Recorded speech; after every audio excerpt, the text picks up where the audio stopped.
afternoon, everyone, and welcome to another episode of MSME Masterclass. Today's session focuses on a topic that sits at the very heart of automotive and industrial manufacturing: component integration for automotive MSMEs, and how getting this right can make a real difference to quality, reliability, and scalability for MSMEs.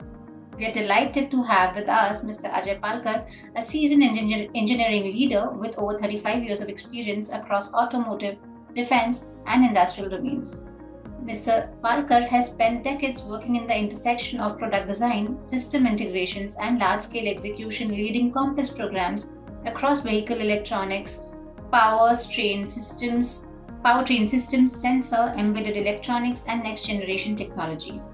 Over the course of his career, Mr. Palkar has held senior leadership roles at organizations such as Tata Motors, Mahindra Defence Systems, and Škoda Auto Volkswagen India, where he led electricals and electronics integration, vehicle system development, and cross-functional engineering teams. His last held role was Senior General Manager, Electricals and Electronics with Škoda Auto Volkswagen India. His experience spans everything from early-stage design and validation to full-scale production, making his insights especially relevant for MSMEs working on steel-intensive components and assemblies for automotive and industrial applications. What makes Mr. Palkar's perspective particularly valuable in this is his deep understanding of how engineering decisions, supply coordination, tolerance management, and integration planning directly impact cost, performance, and long-term reliability, areas where MSMEs often face real on-ground challenges. We're looking forward to learning from Mr. Palkar's practical experience as he shares how MSMEs can approach component integration more strategically, avoid common pitfalls, and build products that meet demanding industry standards. Good afternoon, sir. Thank you for joining us today. Thank you, Amrita. Thanks for giving me opportunity to speak on this forum, and I will see that how my knowledge can be shared, and of course it will help MSMEs to learn, understand, and then maybe apply those things into their practices. Certainly, sir.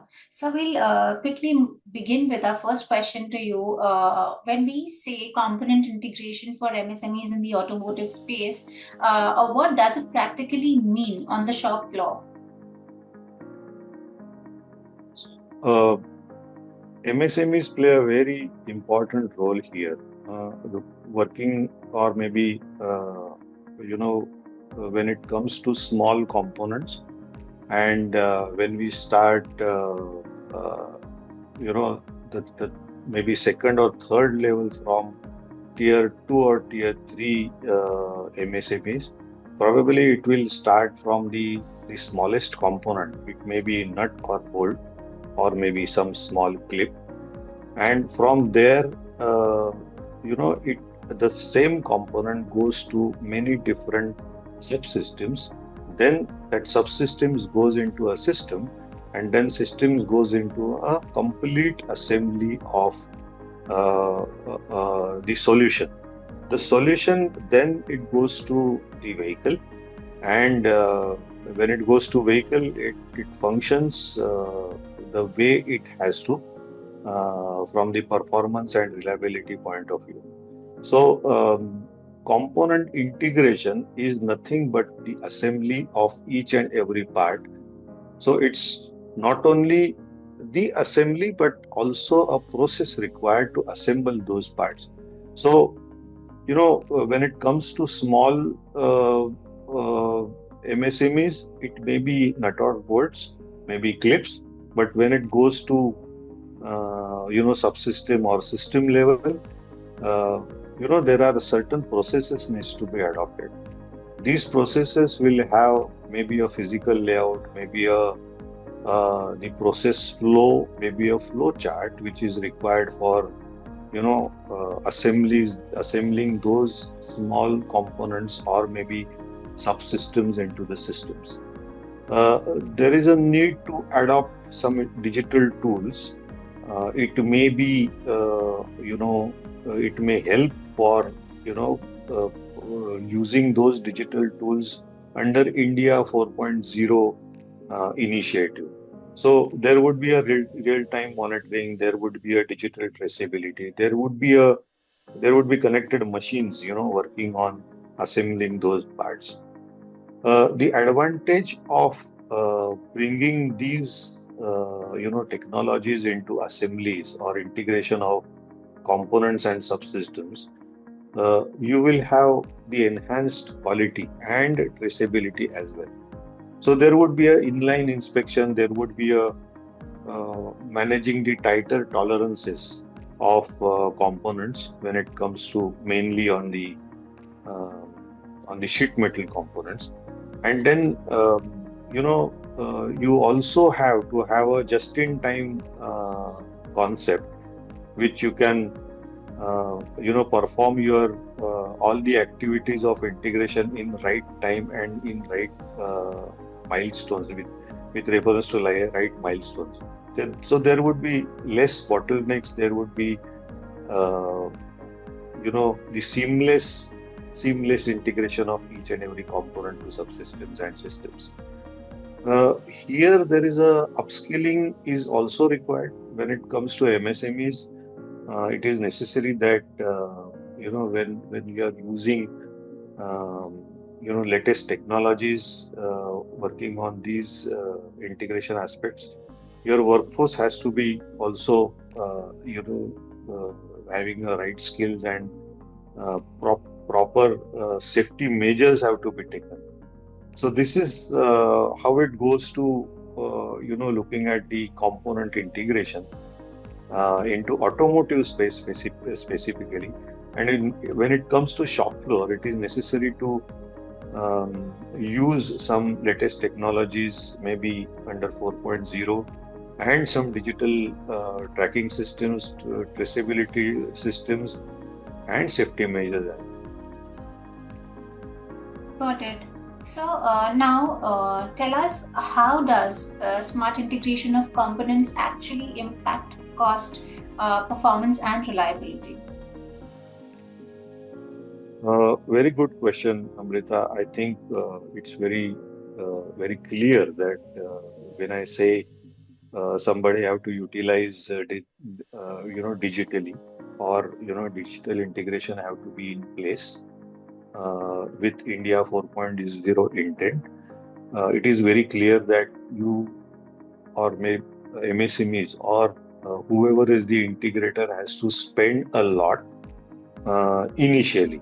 But there are advantages also when it comes to impact of cost. It's very clear that there is an impact of cost. Sorry. So, uh, however, when it comes to initial investment is very high. However, the operating cost is less. So you have a reduced operating cost. Direct labor cost has been reduced. Uh, the maintenance cost has been reduced, because you will be using some kind of uh, primitive maintenance measures. So there would be lower maintenance cost as well. Rework and scrap will be less, because you will be using latest technologies. You will be using uh, good quality control. You will be having controlled tolerances at all the levels of components. Maybe it's a steel component, or maybe a PCB making, or maybe the integration of different materials for one assembly. So reduce to rework and reduce scrap. Uh, you can optimize the resources. Energy levels can be also optimized. Uh, so it's very clear that though the initial cost is very high, the operating cost is less. Now coming to performance, the performance is, when you are using the most latest technologies, and the accuracies are very high. Uh, Throughput, the efficiencies and throughput is very nice, very great. Maybe you can, I mean, from the from the numbers, maybe 15 to 20% of improvement will be definitely be visible. Data accuracy is far better. Then you have faster development cycles working on these assemblies. Uh, Coming to reliability, reliability is very high as long as you are not changing anything, because there would be possibilities that during the whole program, it may happen that there would be some change comes into picture because of the part unavailability, or maybe material change, or maybe if there are some kind of failures, if there are some kind of up and downs during the whole project cycle, there would be possibilities that there would be a change. And if there is a change, then obviously change has to be properly handled. So there would be, if you are not changing anything, definitely the reliability is very high. You will be having predictive maintenance, you will be having, definitely downtime will be reduced because you are using the predictive maintenance measures. Uh, Very clear, reduce failures, and there would be challenges as well. As I said, if there are no changes, things will go very smoothly. If there are changes, then yes, the challenges are there, and we have to handle those challenges in a proper manner, in a proper under the proper process, and in the right perspective. So the challenges can be minimized, and the reliability will be high. From data point of view, yes, you will be getting a lot of information uh, using India 4.0, and there would be possibilities that you can use that data and information, allowing AI to generate your reliability standpoints, and then you can utilize those applications where the number of human interventions can be reduced in future. But that is a future that cannot be done right now, because we are in the phase of utilizing how best we can utilize AI technology in our applications. Understood. So now moving on, according to you, tell our attendees, why do integration issues often get noticed only during final assembly or testing, and how can MSMEs catch them earlier?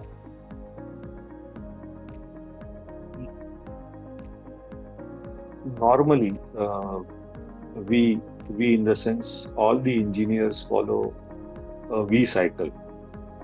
There is a V cycle where it starts from the concept development, and you know uh, going further, it uses uh, different blocks to work upon.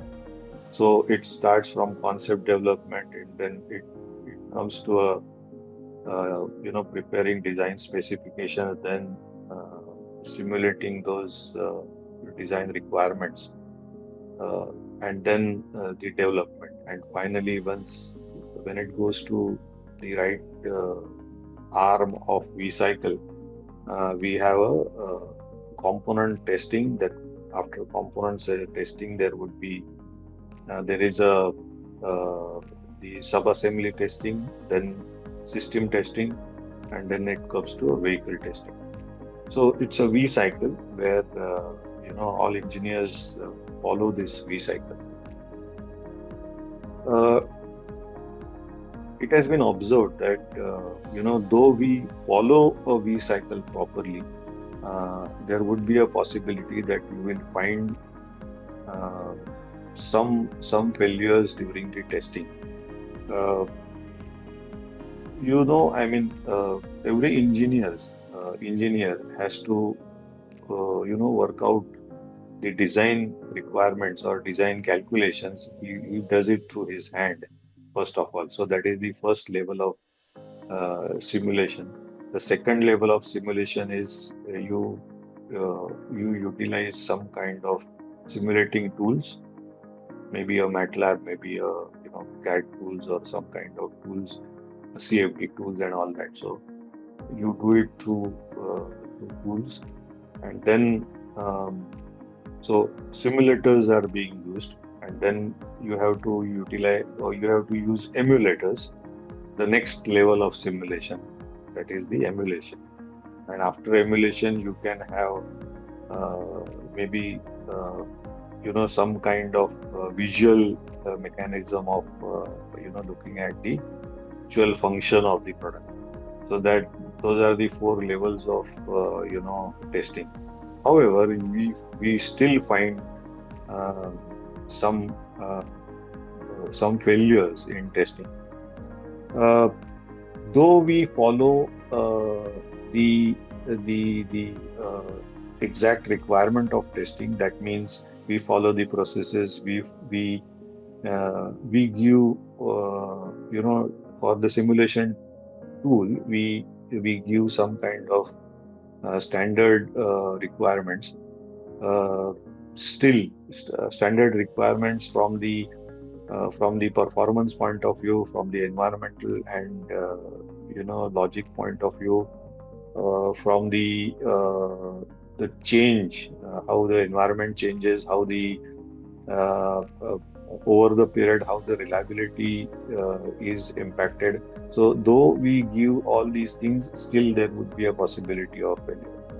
So, major reason of possibility of failure, we can say it may happen that the component has been evaluated under simulation, under emulation in a silo.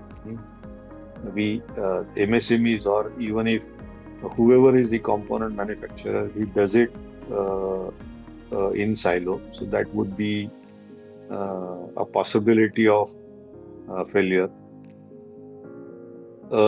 Predicted issues have not been properly listed. That would be a second point, where predictions are uh, missing. Some predictions are missing during the testing or simulating. So that would be a second point where you get failures during the final testing. Uh, Environmental differences. India is a big country, and if you see, we have different environmental changes. We in the north we have cold, uh, in uh, uh, northwest we have dusty conditions. We have uh, uh, in Rajasthan we have dusty conditions. Uh, we have humidity and moisture more into the south of India.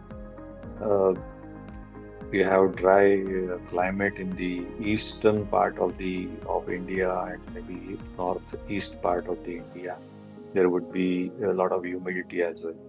So we have different environmental conditions, and if there are environmental differences, sudden environmental differences, then there would be a possibility of failure. Uh, Change of requirements, that is, I did mention in our last while answering the last question.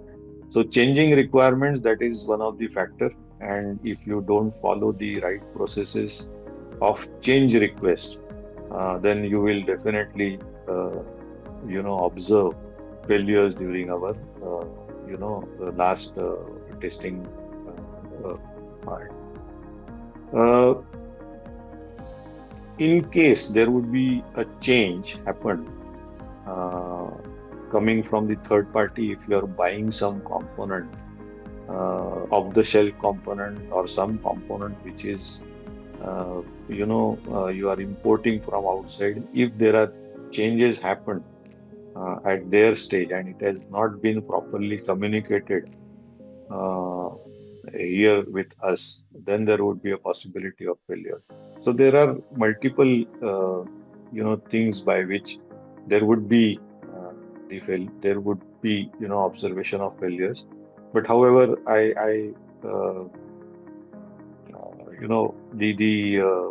OEMs normally uh, look at zero failures. That is the target, uh, and uh, these targets are met if we really follow the processes, if we really follow the necessary requirements in a proper way, in a proper, organized way, and there would be a proper coordination between all the teams. When I say all the teams, OEM's responsibility is to deliver the right product to market. The right product in the sense uh, the exact requirements to fulfill the exact requirements of the customer and the exact the market requirements to be fulfilled by the OEM. So that is the OEM's responsibility. So finally, OEM is responsible to coordinate all the activities from the smallest component manufacturer to the system integrator and system supplier as well. So there would be chain of suppliers or maybe system providers connecting this chain from the lowest component manufacturer to the OEM, and then OEM evaluates everything during the vehicle level testing, and then your program would be a successful program.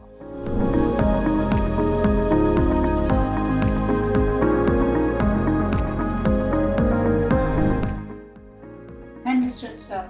Now help us understand, can poor integration planning actually lead to a long-term durability issue in the vehicle or end product?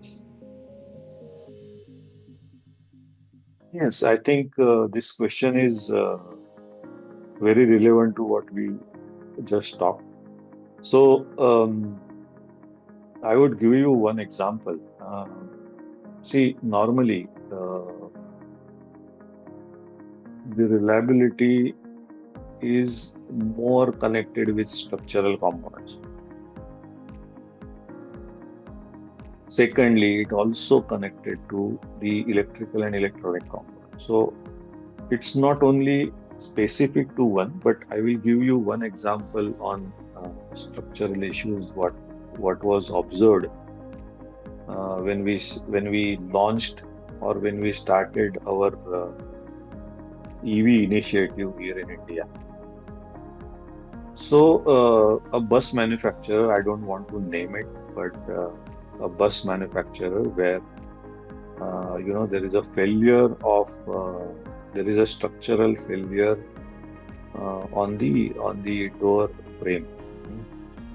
So door frame is failing after the multiple durability cycles, and this was not observed during the testing, the physical testing. I'm talking about on the component, but this was observed when the vehicle was launched, and after some months, it was observed that there is a failure,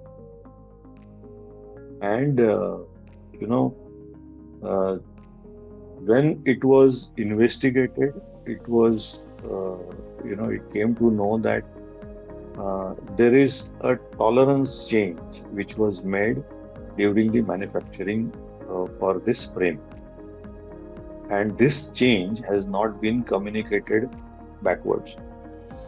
So the whole engineering team,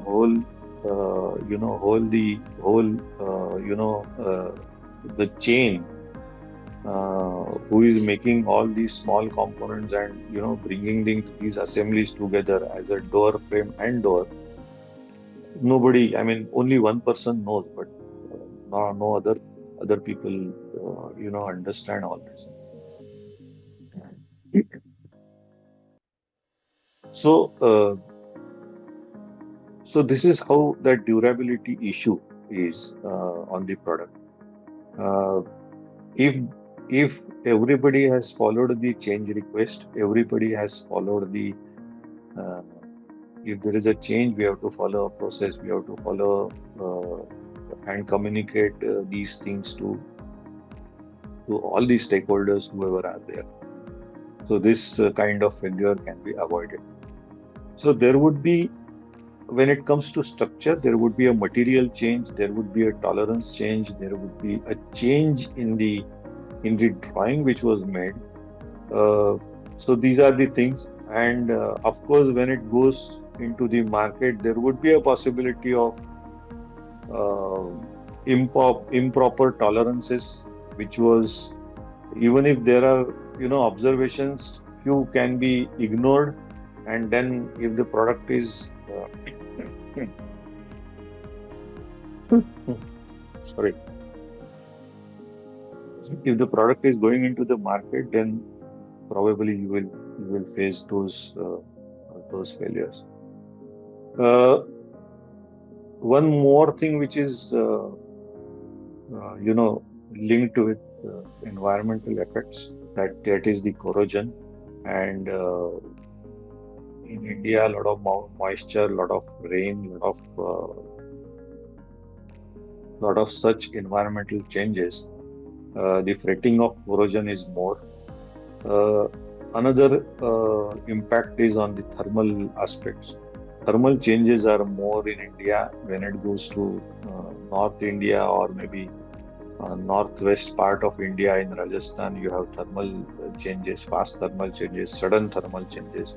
The temperature goes to 50, 52 degrees in a daytime, and then in night time it is suddenly drops to maybe 25, 24 degrees. So that sudden changes also affect the durability as well. Protective measures, yes, protective measures everybody has to take during their designs. And if we bring the new technology, if we bring India 4.0, or some kind of digital uh, technology into evaluating these components under different conditions, we can avoid these things impacting the product, and we can ensure the product is durable enough for the market.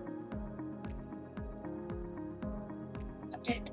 So now, moving on, when it comes to coordination, what coordination is needed between R&D, fabrication, and assembly teams to avoid back and forth during integration? So as I mentioned earlier, uh, the chain is very important. OEM is the first who is going to receive uh, the feedbacks from the customer, and OEM is the one who has to resolve all the issues which are there in the car, or which are there in the vehicle. So the coordination from OEM is very, very important.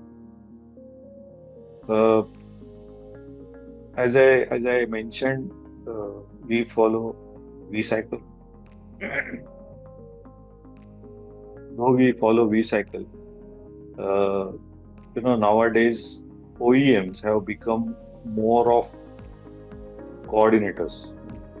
Why I'm saying this is, uh, if you if you see in 15 years back, OEMs used to handle all the activities. Like, he has a project manager, he has, uh, developing or designing the engine, and developing the engine, assembling the engine. He is doing all that, CAD work. He is doing all that, assembling of the components, assembling or integrating everything onto the vehicle. He is doing everything, more or less. But now the trend is changing. Now OEM is more of coordinating all these activities, project handling, program management, all these things OEM is doing.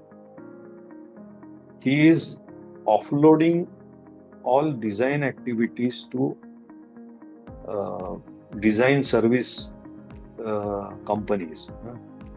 Maybe I would say like Tech Mahindra or maybe Tata Technologies or maybe you know there are small companies as well as there are big companies here in India. So the trend is changing. These companies have developed these design and engineering skills over the period. These companies after some time can become OEMs as well, possibly.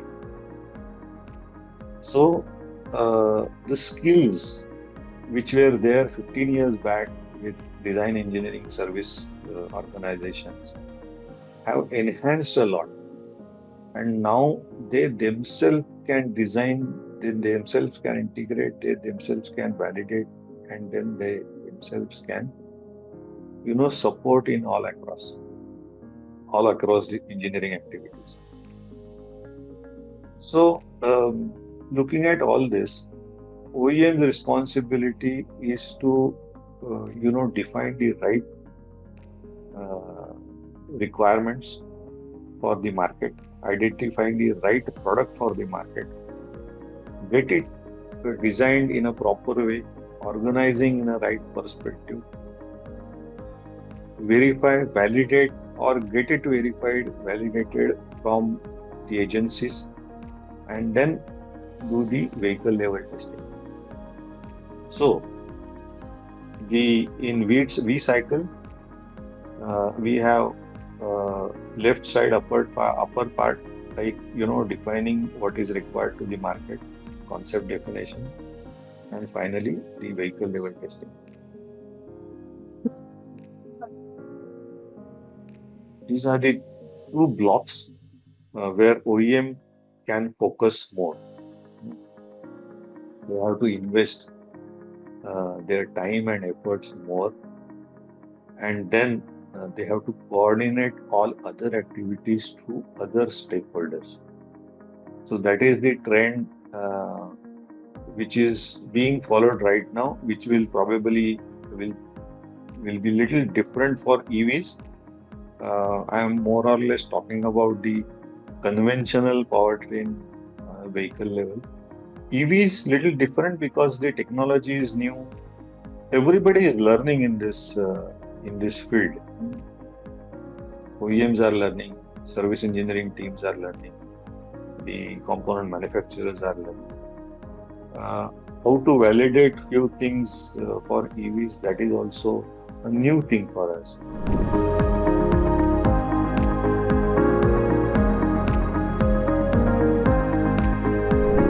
I was asking, so how can shop floor training and clear SOPs help reduce integration errors?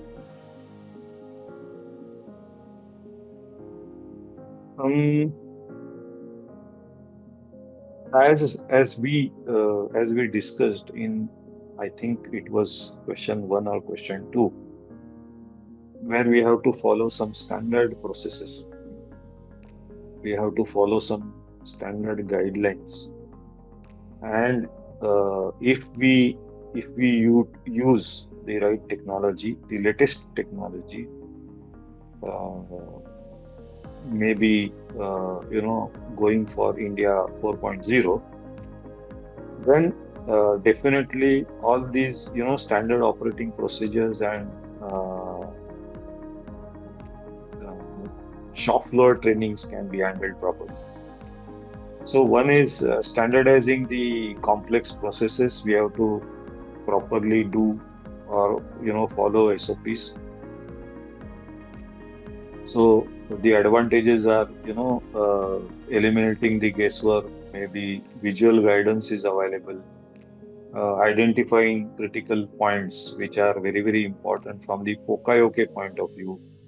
So POCAI-OK is a method of error proofing measures. Then probably you can have a version control as when I say change control, there would be a version control as well. So if there is a change, you can change the version and then follow the process. The way in software we have version 0.0, 0.1, 0.2 and all that. So there would be a version control. The second important point is how can we enhance the skill of the operator?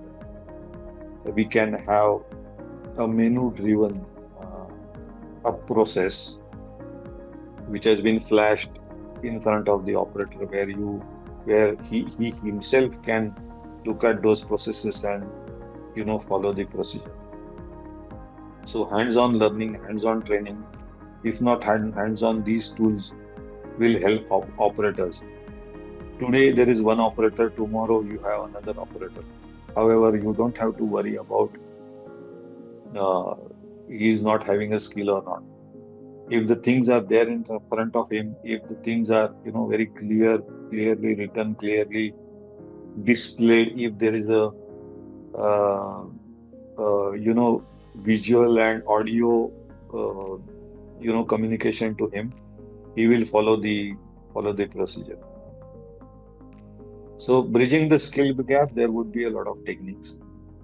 Cross-functional trainings, we can have cross-functional trainings, or maybe MSMEs can look at those areas working on cross-functional trainings. Mentorships can be developed.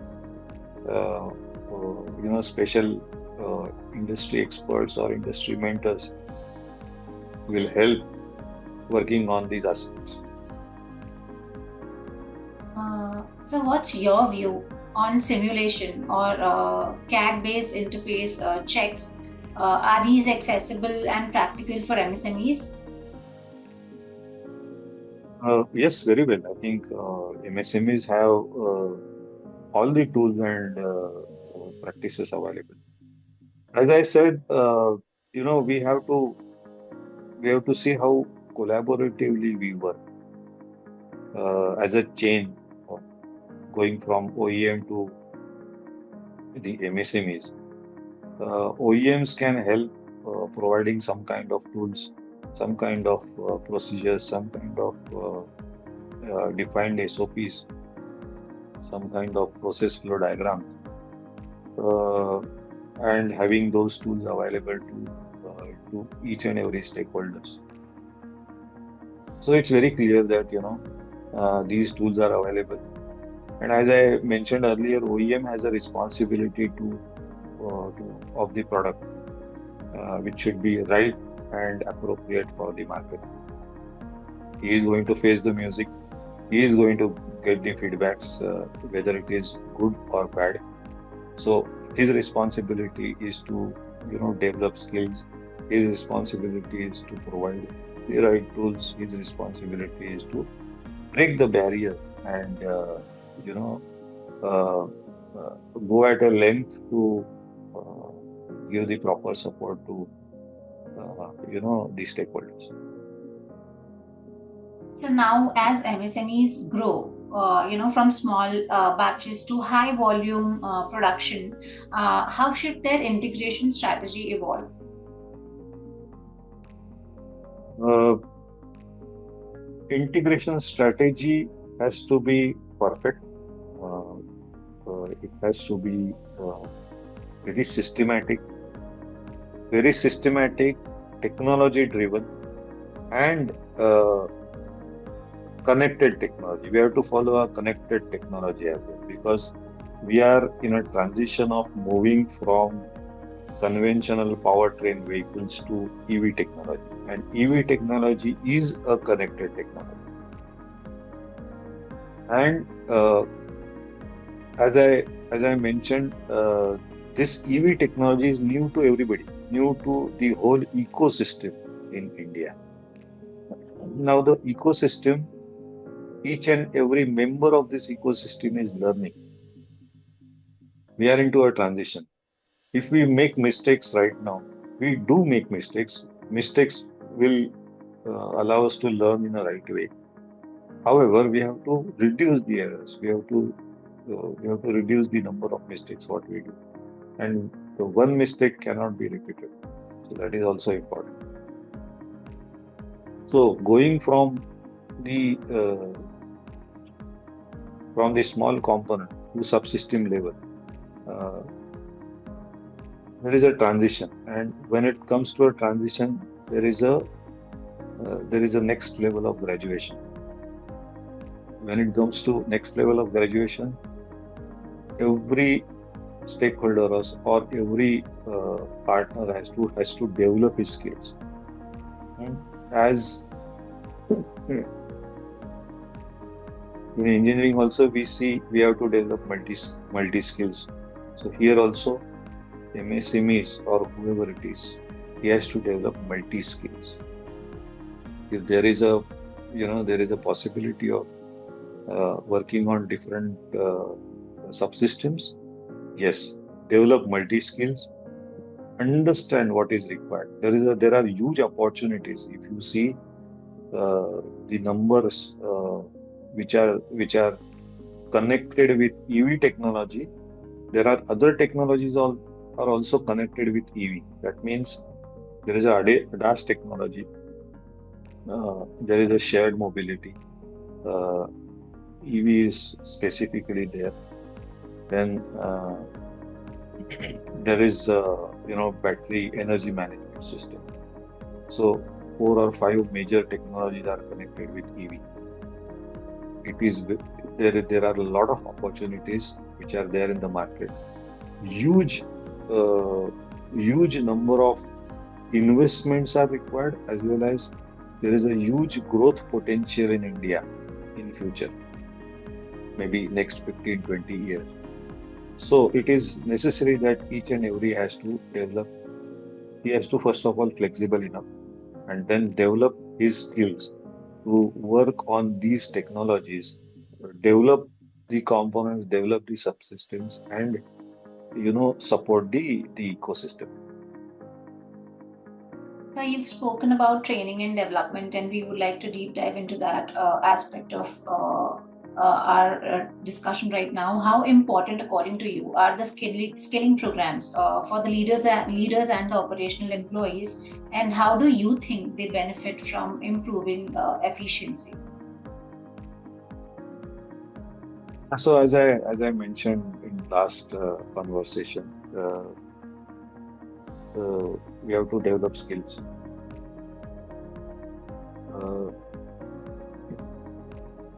The engineering skills in academia, whatever we gain, is not enough for the industry. Industry is changing very, very fast. The transformation is so fast that the courses which are there in academia would not match that speed. So there is a need that somebody has to come forward. Of course, the industry have come forward in couple of few years. Still, it is not enough. It is necessary that we have to develop the practical knowledge. We have to develop the hands-on knowledge, hands-on skills to everybody, to all the levels, from the top leaders to the operational level. So top leaders, what we can offer, it can be enhancing the decision making. We can develop leaders for future, or taking the responsibility of future technologies, future challenges. There would be a lot of things. Improved communication. In India, my observation is people are not having a proper listening power. So develop listening power first of all. Having a proper way of communication, either verbal communication or either written communication and all. Legal aspects are also very, very important. We have to develop leaders to understand the legal aspects of the technology.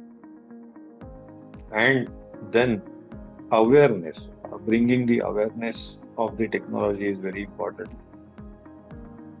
So these are the things which are necessary for the leaders.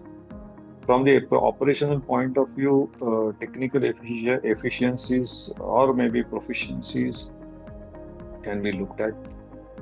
Uh, Adaptability to the change, adaptability when it comes to change in the sense uh, going from the conventional way of handling or operating, moving from conventional to the latest technology of India 4.0. So that is another thing. Uh, the third important thing is motivation and ownership. Taking ownership of the product or of the job of the work we are doing. So that is another thing which is more or less connected with the operations. Uh, there would be a lot of benefits while going through this process. Uh, we will have streamlined processes. We will have better productivity. Uh, there would be a possibility of innovation there because when people start understanding more, working on some different aspects of the technology and operations, there would be possibility of some ideas coming into mind, and then people think of innovating few things there. So this is how the skilling can be developed. I fully agree that many of the industries have come forward, many of the big industries have come forward, but that efforts are have to be utilized in a proper way. Those efforts, there would be necessary that we have to put more efforts working on the hands-on experiences or hands-on skilling for everybody here in the ecosystem.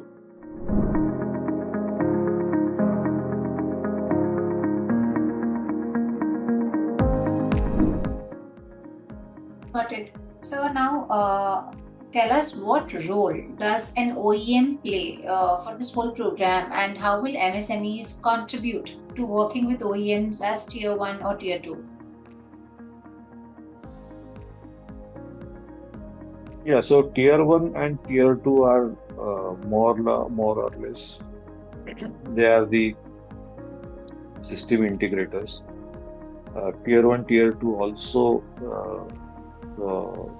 go outside and get the components developed from these small manufacturers.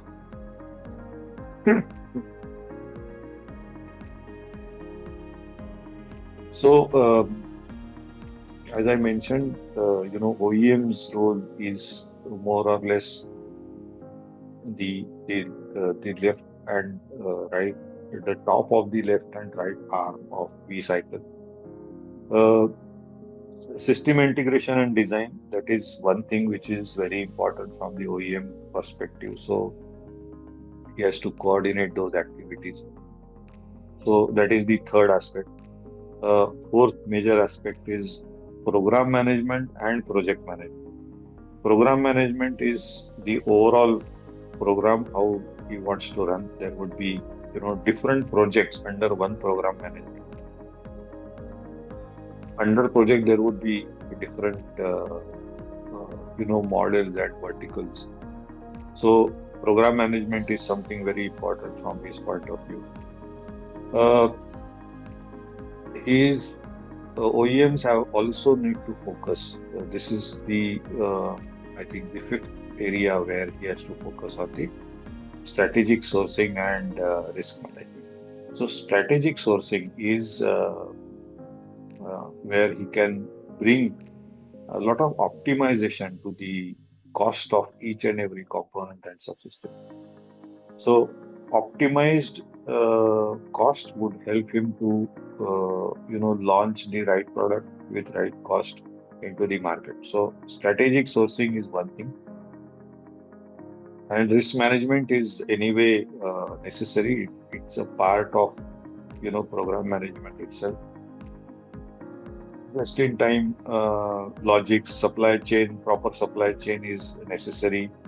When it comes to risk management, more or less design and engineering you are securing within yourself. You know what exactly needs to be done. The challenges normally comes in supply chain. Part is not available. You know, part shortages are there. Then part has a change because structural will not change much for 15, 20, 40 years. Uh, but the electrical electronic things will change faster. So those are the changes. And if there are changes, then how are we going to mitigate those changes? So that is the risk management where he has to focus more. So these are the things which are very, very important from the OEM point of view. Tier 1, Tier 2 point of view, again, everybody is working in a collaborative way. So Tier 1, Tier 2s have to see that uh, how they make their partnerships with the suppliers in a strong bond. That bond has to be proper, secured way, and then uh, it will fall into a smooth process of development. Uh, a fast change, co-development of components and design. That is also tier one, tier twos have to look at working in a collaborative way with the suppliers. Uh, Always, I'm saying in the whole change, each and every stakeholder has to look at the cost efficient way of uh, design and cost efficient way of producing the design or developing the part. So this is another point which is very, very important from the tier 1, tier 2 point of view. There are niche expertise also. If there are niche expertise, mitigation plan has to be in place. Niche expertise in quality, niche expertise in handling the processes. When it comes to tools, then there would be niche expertise required, and every stakeholder should have a backup plan for the niche expertise that is necessary. So when it comes to strategic consultation, localization and Make in India is the first priority, and flexibility is one, which is flexibility in the sense whatever challenges you come, you have to see that how we can overcome faster. That kind of flexible approach everybody has to follow. Got it. Now, sir, my last question to you for today's session is how important is verification and validation, and what needs more attention moving from the D&D phase to the manufacturing phase? So we discussed that early detection of issues during the left arm of the V cycle. So early detection of issues happen when we start working on, starting on a paper with design calculations. So if the design calculation is wrong, definitely you will observe the failure. Then the next level is simulation, and after simulation you have emulation, and after emulation you have maybe a visual, or maybe the approach of visualizing the things in a proper way. So early detection of issues is something which is the first level of the verification and validation side. The second next is how are we complying to the, first of all, the design requirements and the market requirements. when I say market requirements, I am also connecting dots with the regulations which are necessary for the market. So compliance is these two things. Then risk mitigation is another thing which is necessary. Uh, when you perform right way of verifying the component or validating the component, you are bringing the most important thing is customer satisfaction. So customer is satisfied, your product is far better than others. You have met the right requirements of the customer. So customer satisfaction is necessary. Uh, Consistency is also very important because it should not happen that you while developing a product you test it once, you yourself satisfied, and launch that product into a market. So it doesn't stop there. You have to see that consistency as well, because as we progress in years selling the same product into the market, there would be a possibility of changes. There would be a possibility of part change or inventory management or other aspects, environmental aspects and other things. You will be getting those inputs from the market. You have to see that how you make those changes quickly and ensure your product is safe, product is compliant, product is satisfying the needs of the customer. So consistency is also important. What more important again over and above all this is process verification and validation. We talked about the component, subsystem and system verification and validation, but process validation is also necessary. Because as I said, if there is a change at the source, if you are sourcing that component from outside India, if there is a change, the same change, if not being properly communicated, it will hamper the whole ecosystem, or all stakeholders would be in trouble. So there is the change in the process. It has to be followed properly. It has to be documented properly. Some design tools, design for assembly, design for manufacturability, proper DFMEAs have to be followed, proper FMEAs have to be followed, documentation and specifications have to be properly maintained, supply chain stability have to be maintained, and then we have to also see what quality processes, what quality protocols we have to follow. Certain European products where I worked, I came from, they have very strong quality standards, and that's the reason either they are number one or number two in the market from the quality point of view. So yes, I mean certain quality standards have to be maintained, have to be recorded, have to be followed properly, and then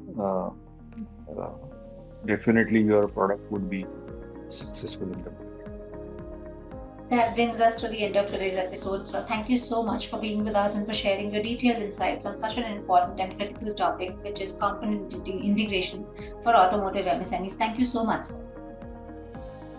Thank you, Amrita. Thank you very much. For our attendees who are online, if you've missed any part of today's important episode on automotive MSMEs, please go on YouTube, type JSW One MSME, and you'll find all our episodes uploaded there. Thank you once again, sir. Bye-bye. Thank you. Bye.